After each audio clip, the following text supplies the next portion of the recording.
Continuamos con la segunda parte de esta disertación vinculada al rol del abogado en el litigio oral. En este segundo momento, como les anunciaba en el primer video, mi idea es trabajar con algunas herramientas estratégicas que el abogado o la abogada debiese utilizar ya al interior del proceso. Estas herramientas, como les dije también en el otro video, son ejes generales que planteo, consideraciones particulares sobre estos ejes. Les recomiendo profundizar en los materiales que le dimos para que ustedes tengan mayores conocimientos, mayores destrezas acerca de qué van, cómo van, cuál es el alcance y demás de cada una de las instituciones o temáticas sobre las cuales voy a hablar. Yo en este caso particular, al interior del juicio, me interesa trabajar sobre dos temas. El primero es la idea de proceso judicial flexible, que es un cambio drástico que se introduce con el pilotaje en Perú, pero que en realidad viene de más larga data porque es una reconversión sobre la idea de legalidad procesal que nosotros tenemos. ¿Sí? En esos términos no es algo novedoso, sino es algo que tiene su propio recorrido y que debemos trabajar y manejar. Y la segunda cosa que a mí me interesa es ver qué exigencias existen para el abogado en un sistema oral. Es decir, en concreto, qué cosas debiese tener en cuenta un abogado que un sistema oral les exige y que en un sistema escrito eso aparecía como invisibilizado, secundario o intrascendente. Respecto del primer tema, es esto de qué es un proceso judicial flexible. A mí me interesa trabajar sobre esta idea, la caracterización, pero sobre todo para ver cómo ustedes, ¿sí? O cómo en realidad incide en su trabajo diario, ¿sí? ¿Qué exigencias, qué ventajas les presenta a los abogados estratégicamente en su trabajo diario?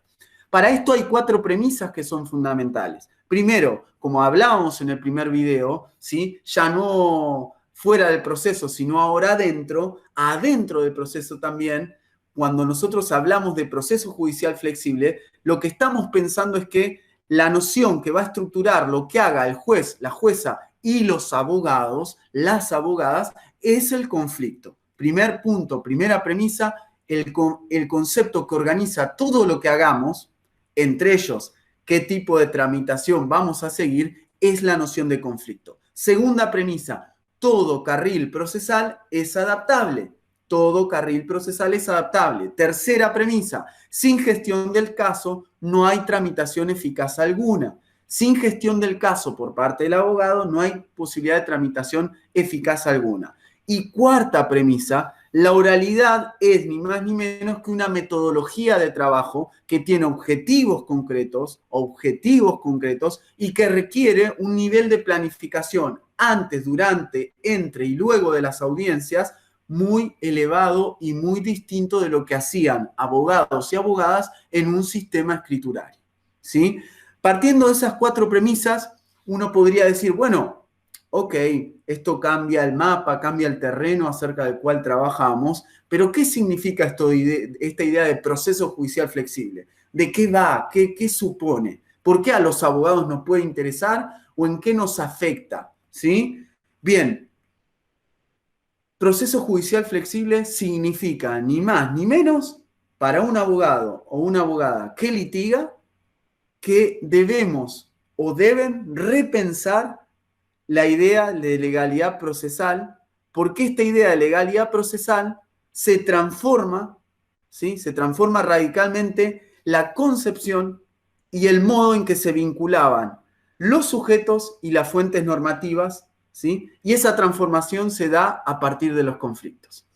Antes de esta idea de proceso judicial flexible, los abogados, las abogadas, jueces y juezas se vinculaban de determinada manera, ¿sí? Y las fuentes normativas, el Código Procesal, la Constitución peruana, ¿sí? Se vinculaban de cierta manera que era una forma rígida, burocrática, intocable. Bueno, la idea de proceso judicial flexible rompe con eso. ¿Y qué dice?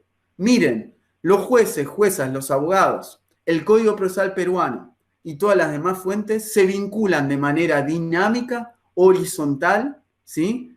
¿A partir de qué? De los conflictos. Entonces, la forma de tramitación, que existan 2, 3 o 4 audiencias, que no exista ninguna audiencia, va a depender mucho más de las particularidades del caso en concreto que lo que rígidamente dijo el legislador, ¿sí? Esto se transforma, esto se rompe, y esto viene a solucionar la tensión que nosotros teníamos en Perú o en Argentina en aquella idea de que todas las normas procesales son de orden público e indisponibles y todas las normas procesales son instrumentales. Este choque de trenes que decía A y Z al mismo tiempo nos dejaba en una inercia que era sumamente problemática. Porque si tocaban, primero, porque inhabilitaba a las partes a proponerle al juez cualquier cosa.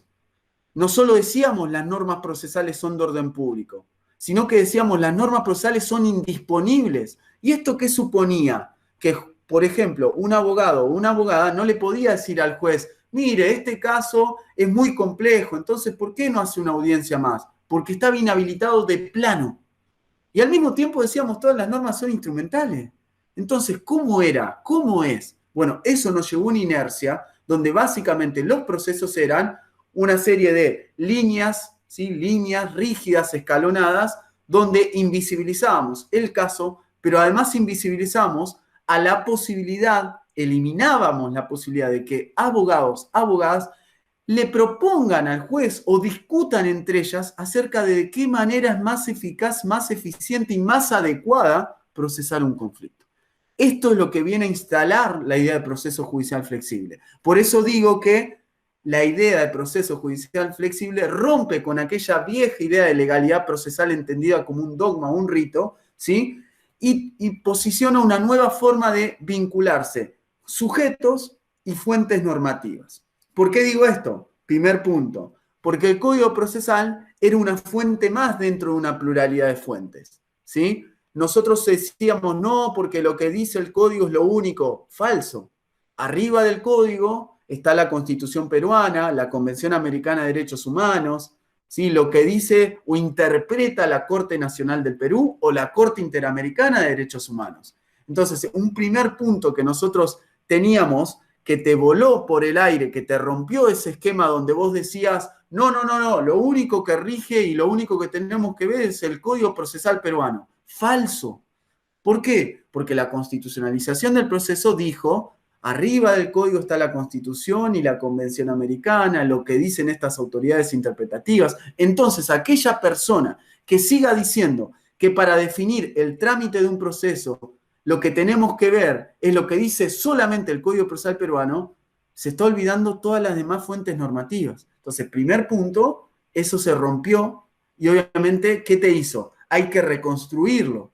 ¿A partir de dónde? Del caso. Entonces, el caso que nosotros tenemos, tendremos que ver qué es más adecuado, qué es más idóneo, para ver desde ese caso cómo procesamos. Pero no solo eso, sino que también nosotros tenemos que los sujetos se vinculan de manera distinta. Entonces, ahora, como vamos a ver esto, ahora en un minuto, hace que jueces, abogados, abogadas, partes, dialoguen para ver de qué manera es más adecuada procesar un conflicto. Entonces, es un error reducir el proceso, las reglas de un proceso, a un modelo regulatorio definido de manera abstracta de una vez y para siempre, porque ahora la exigencia que tenemos pensando desde los conflictos y habilitando a los abogados a discutir, a contradecir, a proponer junto al juez o la jueza que va a seguir decidiendo, pero ¿a partir de qué? De la pluralidad de fuentes y de este diálogo, es la manera, la racionalidad a partir de la cual debiésemos pensar. Pero además de esto, nosotros decimos que se transformó esta forma o esta idea de legalidad por la idea de un proceso judicial flexible, porque toda regla procesal es instrumental y adaptable. ¿Y qué significa esto? Y que una noción que también se transformó para los abogados o abogadas es la idea de debido proceso con la cual trabajamos. Nosotros siempre dijimos y sostuvimos, ¿sí?, que el debido proceso era la cumplimiento estricto de las reglas fijadas en el Código Procesal. ¿Bien? Entonces ese cumplimiento lineal, ese cumplimiento rígido. Bien, la idea de debido proceso no es eso. La idea de debido proceso es un estándar. El debido proceso es un estándar. ¿Por qué? Porque lo que a vos te tienen que garantizar es la posibilidad de cumplir con una serie de parámetros básicos para el ejercicio de tus derechos y la defensa de tus derechos. ¿Cuál? Postular, presentar una demanda, contestar una demanda. ¿Cuál? Tener una audiencia. ¿Cuál? Ofrecer prueba. ¿Cuál? Poder interponer un recurso. ¿Cuál?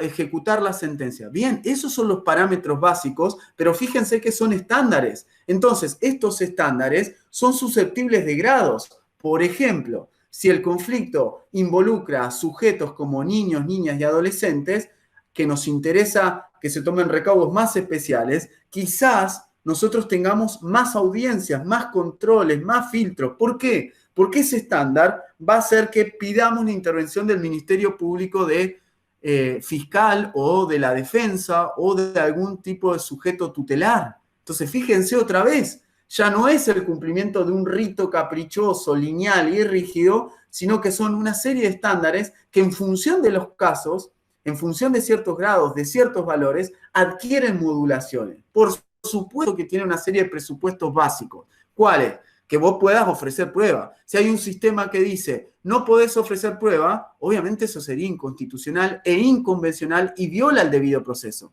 Ahora bien, si por ejemplo el juez dice, en vez de tener, ¿sí?, 50 días para contestar la demanda, vamos a tener 15 porque el caso es muy sencillo, bueno, ¿se vulneró o no se vulneró? Eso en realidad, en una idea vieja de legalidad procesal en estricto, dirían, no se puede tocar los 50 días, porque es lo que dice el legislador, bla, bla, bla, bla. Bueno, eso es un problema en todos los sentidos. Imagínense algo más sencillo que el tema de los plazos que quizás les genera algún reparo. El proceso va por un carril amplio, porque vale más de tanta cantidad de soles. Bueno, si en el caso en concreto eso es un caso simple, porque a pesar de valer 2 millones de soles, lo que se discute es un tema muy chiquitito, un punto muy específico, ¿sí? En ese caso, el juez puede decir, no, hagamos una sola audiencia, no 2 audiencias. Entonces, eso violaría el debido proceso bajo la lógica anterior. Y quizás eso lo ofreció la propia parte. Entonces, antes la parte no podía hablar, porque no le podía proponer, porque son indisponibles las formas. Y al mismo tiempo, eso violaría el debido proceso bajo la otra lógica lineal, rígida y demás, porque toco lo que dijo el legislador. Bueno, otra vez, lo que dijo el legislador es la voz cantante, es la voz que nosotros debiésemos tener en consideración, pero arriba, abajo, al centro, al costado, hay una multiplicidad de fuentes de interpretaciones que debemos reconstruir para ver qué es lo más adecuado para el caso. Entonces, el debido proceso es un estándar. Pero también debemos tener en consideración otro principio central que incorpora esta idea de proceso judicial flexible, que los abogados y abogadas tienen que manejar estratégicamente, que es la idea de proporcionalidad. No todos los casos van a merecer que los llevemos a juicio porque los recursos son finitos. Entonces, un tema trascendental que debemos empezar a pensar es qué herramientas, de qué tipo, qué cantidad de recursos vamos a destinar para atender los casos que tenemos. Entonces, cuando ustedes le limiten en una audiencia y le digan, no, señor abogado, señora abogada, en vez de tener 40 minutos para alegar, va a tener 10, porque en realidad este caso es más simple, bueno, esos 10 minutos, ¿por qué no tengo 40? Porque hay un uso proporcional ¿a qué? Micro, macro, al caso en concreto, a sus particularidades y al conjunto de casos, ¿sí? Entonces, fíjense cómo esta idea de utilización proporcional de los recursos que tenemos como sistema de justicia obliga e interpela a los abogados a también manejar este criterio de la proporcionalidad. Sé que mi caso compite con un montón de otros casos que merecen la atención del sistema de justicia peruano, para los cuales hay recursos finitos. Entonces, eso va a hacer que mi caso, como se tensiona por un montón de casos, deba ser administrado bajo ciertas lógicas, ¿sí? Y que reduzcan la posibilidad en tiempos, ¿sí?, para preparar, para alegar. Otra vez, fíjense qué importancia la de preparar mi caso de buena manera, porque voy a tener, por ejemplo, menos tiempo para alegar. Entonces, más conocimiento, mayor destrezas, mayor cantidad de tiempo y trabajo voy a tener que tener para poder hacerlo bien en ese tiempo que se me asigne. Pero otra vez, esta idea de proporcionalidad es otro cambio, otra llave maestra que todos los sistemas de justicia incorporan para atender mejor los casos que ingresan y repercute directamente en el trabajo que ustedes como abogados o abogadas van a tener que llevar adelante adentro de un juicio inclusive. Y esta idea de proporcionalidad también es la que va a justificar que jueces o juezas les propongan a ustedes conciliar o fuercen o incentiven conciliaciones o derivaciones a otros mecanismos. En Brasil pasa. Dice, no, mire, este tipo de conflicto de familia en realidad sería mejor que bla, bla, bla, lo compongan por fuera. Los mando al equipo técnico. Vayan al equipo técnico, discuten y si no llegan a un arreglo o lo que sea, vuelven. ¿Se entiende? ¿Y esto en qué se funda también, de fondo? En esta idea de proporcionalidad. Otro cambio trascendental ligado acá, que también tienen que manejar bien porque es una reconversión muy profunda de cómo se administra un proceso, es el case management, que es básicamente la idea de dirección del proceso para nosotros, que esta idea de que case management es una idea superadora.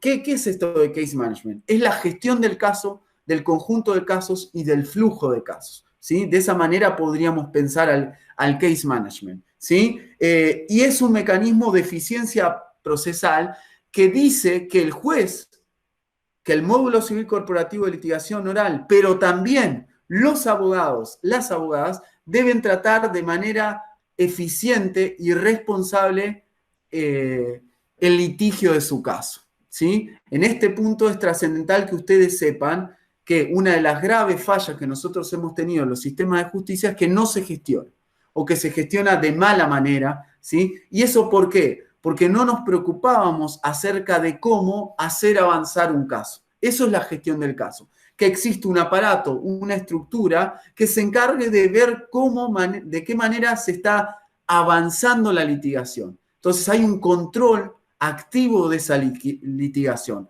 que va a estar en cabeza del juez adentro de una audiencia y del módulo civil corporativo de litigación oral afuera de la audiencia. Por eso ustedes como abogados, ¿sí?, tienen que saber que su relación no solamente es con el juez o la jueza adentro de la audiencia. Por ejemplo, un mecanismo sería esto que les decía, que el juez le proponga a ustedes, en vez de 2 audiencias, una sola cuando su caso es simple.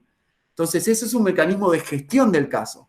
Pero al mismo tiempo, la oficina, en este caso el módulo civil corporativo de litigación oral, va a controlar cómo esas decisiones que se toman en la audiencia se ejecutan, porque tiene que haber un control activo, que la vieja idea de dirección del proceso no existía, porque las decisiones que se tomaban no las controlaban nadie, ni las partes o abogados hasta que presentaban sus otros escritos, ni tampoco la estructura administrativa de apoyo del órgano jurisdiccional. Entonces acá hay una reconversión muy profunda con mandatos muy claros que van en cabeza de el juez adentro de la audiencia, la jueza adentro de la audiencia, gestionando activamente el litigio, y afuera de eso, el módulo civil corporativo gestionando y controlando que esas decisiones que se toman adentro se avancen en el caso y en el conjunto de los casos, ¿sí? Y este mandato, que está en cabeza sobre todo esto, se habilita y rompe con otra cosa más, que es poner a ustedes como abogados o abogadas en la posibilidad, ¿sí?, de poder proponer herramientas, de proponer cosas, ¿sí? El case management tiene como distintas derivaciones. Una micro, que es pensar en el caso en concreto, cuál es el modo más adecuado para gestionarlo. Entonces, ese es el case management micro, desde el caso que ustedes llevan. El macro, que piensa en el conjunto de los casos, ¿sí? Ya no solo ve este casito, sino que ve el conjunto de los casos. Y el flujo de los casos, que es cómo avanza ese caso o ese conjunto de casos, ¿sí? El case management tiene como distintas perspectivas. En todo caso, para ustedes como abogados, sí que es importante que entiendan que esta nueva institución, que esta nueva forma de pensar, aquella vieja idea de dirección del proceso, que es, insisto, algo bastante distinto, ¿sí?, les da a ustedes la posibilidad de utilizar un conjunto de técnicas que son muy interesantes. ¿Cuáles, por ejemplo? Proponer cómo discutir, proponer la incorporación de una audiencia, proponer que determinada prueba se produzca antes que otra, proponer acuerdos procesales con su contraparte. Ustedes pueden ir a un juicio y decirle, mira, estuvimos charlando con la parte demandada y queremos simplificar el proceso de esta manera, o nos pusimos de acuerdo sobre esta prueba de esta manera. Esos son los famosos acuerdos procesales, ¿sí? Porque toda esta idea reconvierte y los instituye a ustedes como abogados, ¿sí?, en agentes activos de esa litigación también, para moldear el proceso, para llevar adelante ese proceso de manera estratégica y de manera responsable, ¿sí? Entonces, tengan en consideración esta reconversión, ¿sí?, porque es trascendental que ustedes vean cómo, a partir de la introducción de esta idea de case management como gestión del caso, del conjunto de casos o del flujo de casos, hay dos pivots muy claros que son el juez o la jueza y ustedes adentro de una audiencia buscando la forma más adecuada de procesar un conflicto, proponiendo, discutiendo, por más que el juez o la jueza tengan la última palabra, ¿sí? Ahora discutiendo horizontalmente sobre qué es lo más adecuado para el caso, y fuera de eso, con un módulo civil corporativo que va a gestionar todas esas decisiones de forma activa. Esto les exige a ustedes otro rol, ¿sí? Un rol mucho más horizontal, un rol mucho más activo, un rol donde la cooperación pasa a ser un elemento trascendental, no la cooperación entendida como el buen samaritano. Ustedes les conviene cooperar y muchas veces nosotros no lo vemos así por una cuestión litigiosa, también por cómo hemos sido educados, pero la cooperación es un nuevo signo, si ustedes quieren, una nueva marca de agua del litigio, y no solo en nuestras latitudes, sino inclusive en cualquier otra de las que nosotros conocemos como las más adversariales. No sé, si ustedes van a las reglas yanquis de litigación, van a ver que dicen cosas tales como: la abogacía efectiva es coherente y depende del uso cooperativo y proporcional del procedimiento. ¿Esto qué quiere decir? Que le pueden imponer limitaciones o cargas para buscar las mejores formas, más económicas, más razonables, más eficaces para litigar. Y eso estamos hablando del sistema supuestamente más adversarial del mundo. Entonces, la idea de cooperación no solamente se funda en una idea de qué es lo moralmente correcto, sino que inclusive es lo utilitariamente correcto. Me conviene cooperar porque de esa cooperación, de ese intercambio, por ejemplo, de información, yo me beneficio, ¿sí? Nos beneficiamos todos, ¿sí? El aparato de justicia, la contraparte, la propia parte a la que represento, todas. Entonces, esta serie de cambios instituyen una nueva racionalidad, una nueva forma de trabajar, una nueva relación entre estructuras, medios y fines que ustedes como abogados o abogadas tienen que manejar, porque de eso depende, por ejemplo, al interior de un proceso, la eficacia, la eficiencia con la cual puedan litigar, reducir los plazos, reducir los costos, reducir los tiempos, lograr mejores soluciones compositivas para solucionar el caso o para tramitarlo de manera más rápida. Bueno, esto, ¿sí?, entender de qué va el proceso judicial flexible, en qué consiste y demás, es un cambio trascendental que habilita una serie de herramientas. Ustedes en el protocolo otra vez van a tener un montón, inclusive hay un artículo que habla de gestión del caso, que son herramientas en cabeza del juez o la jueza y en cabeza de los abogados y abogadas para proponer fórmulas, mecanismos, maneras de procesar, ¿sí?, de convenir, de realizar un proceso más eficaz, más adecuado, ¿sí?, más flexible. La segunda cosa que a mí me interesa decir, algunas pequeñas ideas, el otro eje ya al interior de un proceso son las exigencias que un sistema oral van a poner en cabeza de un abogado y que son de alguna manera destrezas muy distintas de las que ustedes tenían o cuando trabajaban en un sistema totalmente escriturario. Estas exigencias tienen que ver con qué es la oralidad. Yo les decía al inicio, la oralidad es ni más ni menos que una metodología de trabajo que requiere una extrema planificación, mucha gestión, ¿sí?, e información de calidad. Abogados, abogadas que litigan y aparato judicial que administra y lleva adelante este conflicto para, ¿sí?, buscar la mejor solución del caso, lo que tienen en claro es que en un sistema oral necesitan planificar adecuadamente todo lo que se va a hacer, cosa que en un sistema escriturario, como ustedes saben, no pasaba, porque caían los escritos, íbamos pateando la pelota para adelante y no importaba qué se hacía mucho. Bueno, acá no. Acá hay audiencias que son fijadas un día u otro día y en esas audiencias tienen que pasar ciertas cosas. Y si no está la prueba en una audiencia de juicio, no podés hacer la audiencia de juicio. Entonces vas a llamar a los testigos, al perito, y no vino la prueba informativa, y vas a gastar dinero, tiempo, y vas a fracasar, porque obviamente requiere un nivel de planificación que no existía en un sistema escriturario y que te determina el fracaso del sistema. Requiere gestión, por parte del aparato judicial y de los abogados y abogadas. Gestión activa para que cuando estén las audiencias pasen esas cosas. Entonces, preocupate por llevar el testigo, preocupate porque la prueba informativa está incorporada. Fíjense cómo eso se comparte ahora entre el órgano jurisdiccional y los propios abogados, ¿sí? Y necesito información de calidad. Y acá también viene otra cuestión trascendental. Nosotros en los sistemas escriturarios no habíamos pensado en que la información de calidad es un tema central. Bien, la reconversión de los objetivos del proceso, una de las cosas que hace es decir, miren, ya un proceso no existe para dictar una sentencia, ¿sí? Un proceso ya no existe para buscar una solución adecuada del conflicto. Existe para otras cosas, hay otros objetivos. ¿Cuáles son? Mantener el tiempo y el costo del proceso bajo control y obtener información de calidad para dictar una mejor sentencia o para componer mejor un conflicto. Fíjense cómo los objetivos del proceso se reconvierten. Ya no es solo dictar una sentencia, ya no es solo componer a través de una conciliación. No, hay dos objetivos nuevos, instrumentales, que se incorporan, que es mantener el tiempo y los costos de un proceso bajo control, para lo cual el case management y el proceso judicial flexible aparecen. Y otra cosa trascendental es obtener información de calidad, porque sin información de calidad yo no puedo ni dictar sentencia ni componer un conflicto de manera adecuada. Y ahí sí aparecen las técnicas de litigación, que es un tema trascendental que ustedes en un sistema oral, como abogados y abogadas, no pueden dejar de conocer, manejar y estudiar. ¿Qué exige una audiencia a diferencia de un sistema escriturario? Si yo tuviese que decir dos o tres cosas. Primero, la concentración de una audiencia, esta idea de que concentre un montón de cosas en una audiencia, solucione un montón de problemas en una audiencia, va a ser que eso que ustedes solicitaban por escrito, ahora lo tengan que responder en vivo y en directo, en cuestión de segundos, en una audiencia, ¿sí?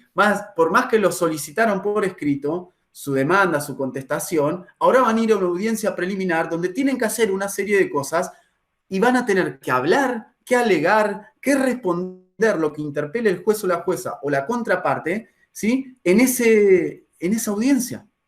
Entonces, ¿esto qué exige como destreza? Que ustedes desarrollen la capacidad de anticipo y respuesta inmediata, porque acá ya no tienen un traslado de 10, 15 o 20 días. Tienen que responder inmediatamente. ¿Qué otro cambio trae que es trascendental? Que su relación con la contraparte es mucho más vigorosa y más intensa y menos formal. Tanto con el juez o la jueza como con la contraparte, antes no la veían, no la conocían, poco y nada, ¿sí?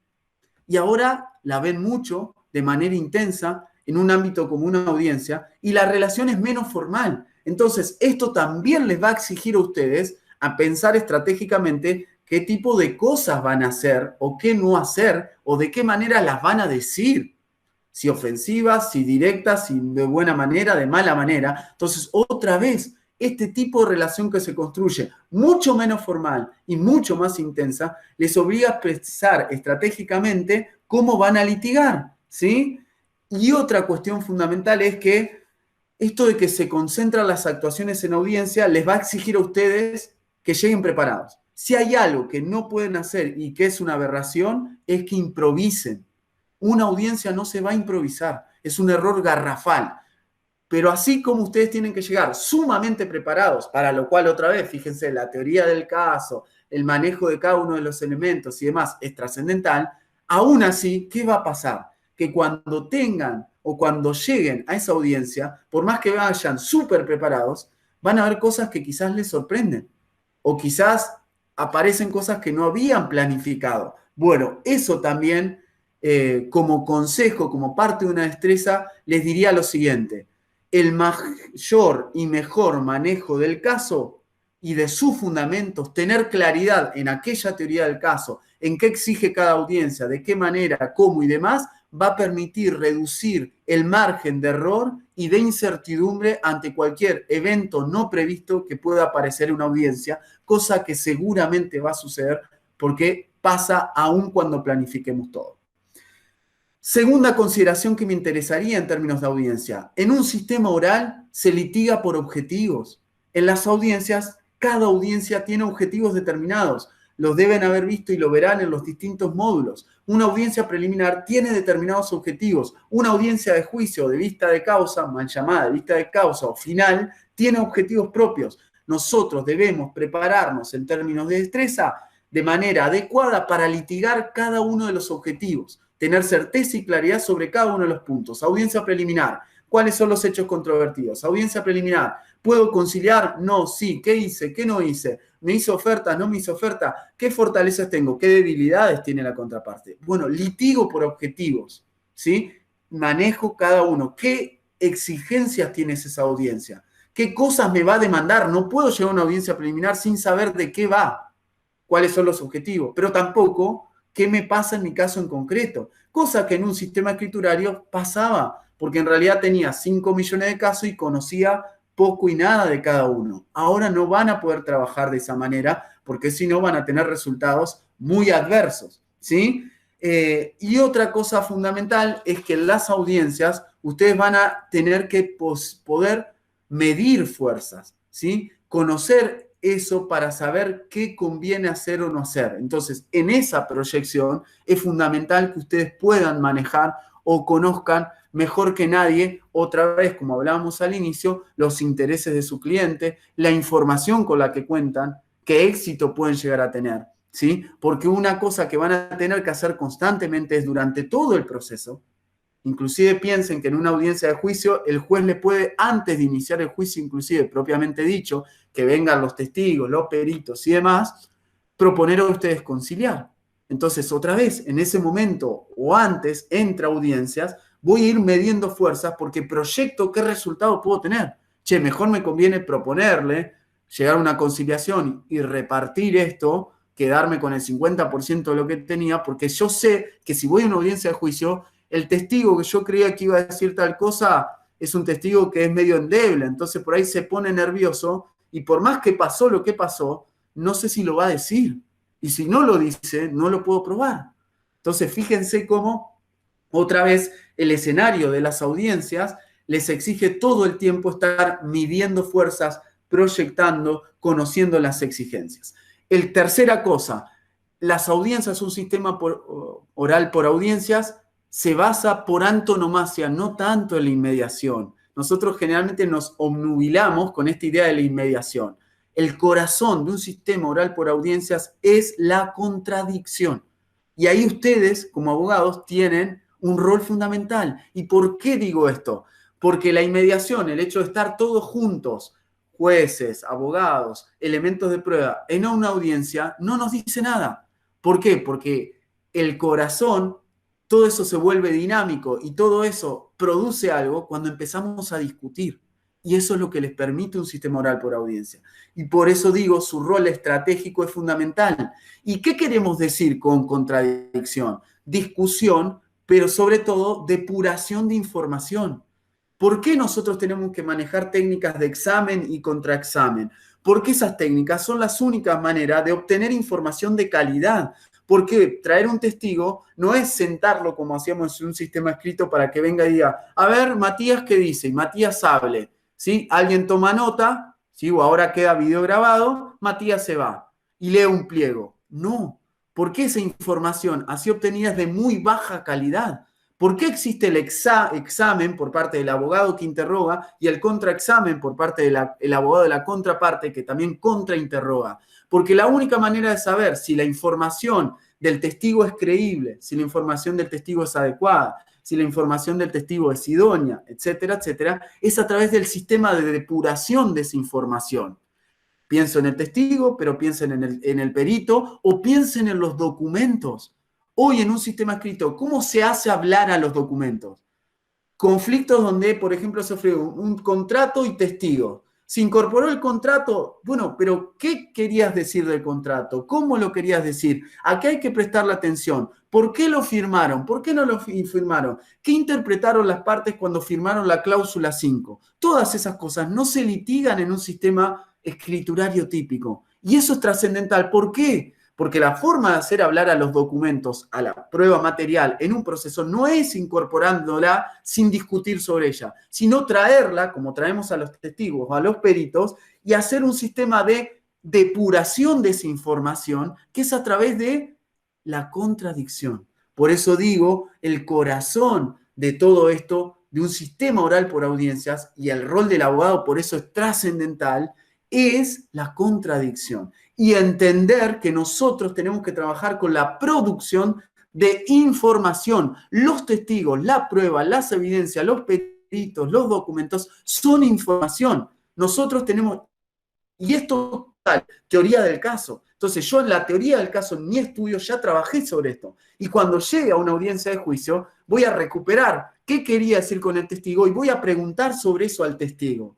¿Sí? Y como hice bien mi trabajo, sé que va a contrainterrogar la contraparte y obviamente voy a haber previsto respuestas a esas posibles respuestas también. ¿Se entiende? Ese es el nivel de planificación y ese es el nivel de trabajo que tienen que hacer y por eso, insisto otra vez, las técnicas de litigación son tan importantes, porque el contradictorio es el corazón de un sistema oral por audiencias y porque la información de calidad es la única que les va a hacer ganar un juicio. La información de calidad de un testigo que venía y hablaba, nadie le interrogaba, se le leía un pliego, nadie contradice, alguien escopiaba. Imagínense, ya lo que decía y copiaba no era todo lo que decía, nadie preguntaba, nadie... ¿Qué calidad de información tengo? Y en función de eso dictaba una sentencia. ¿Se entiende? Bueno, eso cambia drásticamente porque lo someto a una metodología de trabajo que es la contradicción que busca depurar esa información. Examen contra examen. ¿Sí? Nosotros no podemos llegar a una audiencia a improvisar, nosotros tenemos que tener en consideración que las audiencias se trabajan por objetivos, que la información de calidad es lo único que nos va a permitir ganar juicios y que para eso, insisto, las técnicas de litigación son una herramienta fundamental que ustedes van a tener que manejar de manera adecuada, ¿sí? Porque la credibilidad de la prueba surge, obviamente, de el trabajo que hagan en ese sentido. Y esto es relevante, esto es recomendable y esto es sumamente trascendente, ¿sí? Trabajar sobre la admisibilidad, la pertinencia y la credibilidad de la evidencia no solo es relevante y trascendente, es lo que deben hacer, es lo recomendable, ¿sí? Yo les decía, no pueden llegar a una audiencia improvisando, pero lo que no pueden llegar a una audiencia sin saber qué va a decir el testigo. Entonces, otra vez, vuelvo al primer video. ¿Cuántos abogados y abogadas, ustedes si litigan, llaman a los testigos para saber qué van a decir en un juicio? ¿Cuánto y cómo lo contrastan con lo que dicen sus documentos? ¿Cuánto y cómo lo contrastan con información que exista en registros públicos? ¿Cuánto y de qué manera evalúan, ¿sí?, la credibilidad, la solidez de su caso previo a iniciar una demanda? Si eso no lo hicieron, ¿qué significó iniciar una demanda en esos términos? ¿Qué les da? ¿Sí? Acá volvemos a lo mismo. ¿Qué posibilidades le da la legislación peruana para trabajar de esa manera? Aún así, es lo que debiesen intentar hacer porque, insisto, son herramientas fundamentales si nosotros queremos litigar con seriedad y obtener, obviamente, las mejores respuestas estratégicamente para nuestros casos. En síntesis, la idea de legalidad procesal se reconvierte, aparece una idea de proceso judicial flexible que implica para abogados y abogadas que se convierten en artífices de la posibilidad de discutir junto a los jueces y juezas qué mecanismos procesales son los más adecuados para llevar adelante la discusión de sus casos, ¿sí? Entonces, esta idea de reconversión. Reconversión en la forma en que se vinculan ya no solo con los jueces, sino con el aparato administrativo, porque esto pasa a tener un rol trascendental, el aparato administrativo llamado módulo civil corporativo. ¿Por qué? Porque este aparato ahora, en un sistema oral por audiencias, ya no como antes, ¿sí?, va a mandar la cedulita y esperar a ver qué pasa y si nadie controla le da lo mismo. No, en un sistema oral este aparato va a gestionar, va a controlar la litigación para hacerla avanzar adecuadamente. Para el día X que se fijó la audiencia, todo esté como tiene que estar. Desde la sala funcionando hasta los elementos de prueba en la sala para que los abogados, las abogadas y las juezas puedan discutir. En ese rol, los abogados deben cooperar, trabajar, ¿sí?, de manera colaborativa con jueces y juezas y con el módulo civil corporativo de litigación oral de manera activa, ¿sí? Y obviamente el sistema de discusión oral les exige una serie de destrezas muy distintas para las cuales nosotros tenemos que pensar en técnicas de litigación que antes no manejábamos y que nos exigen, insisto otra vez, empezar a pensar desde otro lugar, desde otra manera, ¿sí? Para lo cual debiesen tener como norte que la contradicción es el motor de la oralidad y que la información de calidad es la que le va a permitir ganar juicios. Les agradezco por el tiempo dispensado y para que profundicen sobre cada uno de estos ejes y puntos, les insisto que hemos dejado recursos didácticos obligatorios y optativos. La persona que quiera solicitar más información nos puede escribir a cualquiera de las integrantes del ETI, Oralidad Civil, o a mí en mi persona y les será remitida. Muchísimas gracias.